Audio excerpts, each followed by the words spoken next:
आखिर वो दिन आ गया। राजा लौट आया। राजा के आगमन में उनकी प्रजा इंतजार कर रही थी।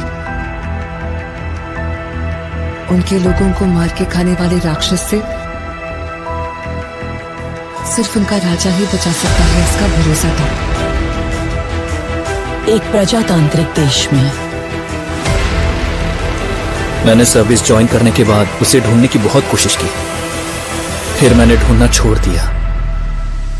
70 करोड़ लोगों के बीच इतना बड़ा साम्राज्य, इतनी बड़ी व्यवस्था, कैसे? इस बात की परवाह भी है वहां कौन जीता, इसकी दिलचस्पी भी। कमिश्नर बदल कर आ रहा है, ये कोई खबर है? सर, खबर पोस्ट देखकर नहीं बनती, उस पोस्ट पर जो पर्सन आ रहा है उसे देखकर बनती है। एक माफिया साम्राज्य का राजा हो गया। उसकी अमानवीयता को नियंत्रित करने के लिए कोई अंकुश नहीं था। ये सरकार को अच्छे से पता था। अंत को इतिहास में मिलाने के लिए केंद्र सरकार ने एक कठोर निर्णय ले लिया था। क्या है उसका status? Notorious assassin, now retired. Retired? वो क्या है? उस बारे में तो कुछ लिखा नहीं। अब क्या करें सर? उससे तो मैं निशाने पे रख के मारूंगा। तेरा काम खलास। जिन लोगों ने उसका हाथ पकड़ा, उसने आखिर तक उनका हाथ नहीं छोड़ा। उसके वजूद को वो लोग आखिरी सांस तक नहीं छोड़ेंगे।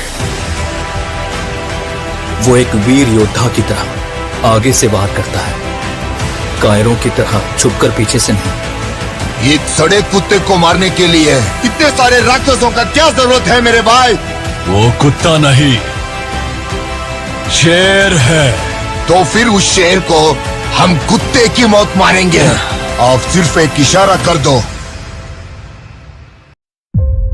हर एक जंग की वजह स्वार्थ होता है और उसका अंत इतिहास।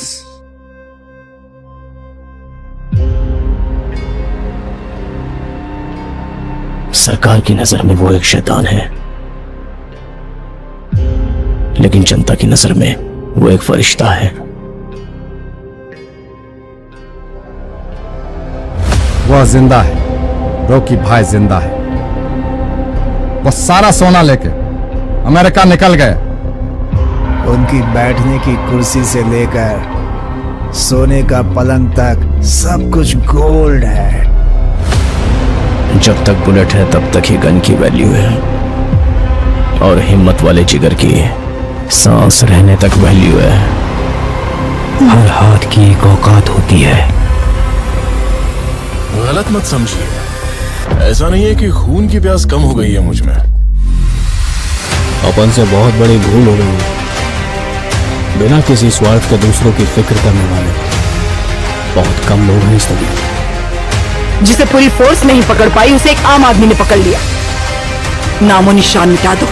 ओके मैडम, वो हमें कुचलने के लिए पूरी फौज लेकर आ रहे हैं और वो हम सबको मिटा कर ही दम लेंगे। इस कैमरे को भी अपने हथियारों में शामिल करना की रखवाली के लिए अरब से एक ताकतवर सेना तैनात करता है, मगर असली युद्ध यहाँ से शुरू हुआ। इस साले शेर को कभी तुमने देखा है क्या? तेरे सामने जो खड़ा है वो शेर ही है। वहां पर हुई एक घटना एक साम्राज्य के निर्माण की शुरुआत और एक साम्राज्य के पतन का कारण हो गई। तेरी कहानी की शुरुआत अच्छी है, खत्म वो करेगी। रहने दीजिए, एंडिंग में कुछ एक्शन हो तो अच्छा ही है। उसे छोड़ना मत, उसका क्रोध तू नहीं जानता। अब हमें अगर कोई इंसाफ दिला सकता है तो वो आप हैं।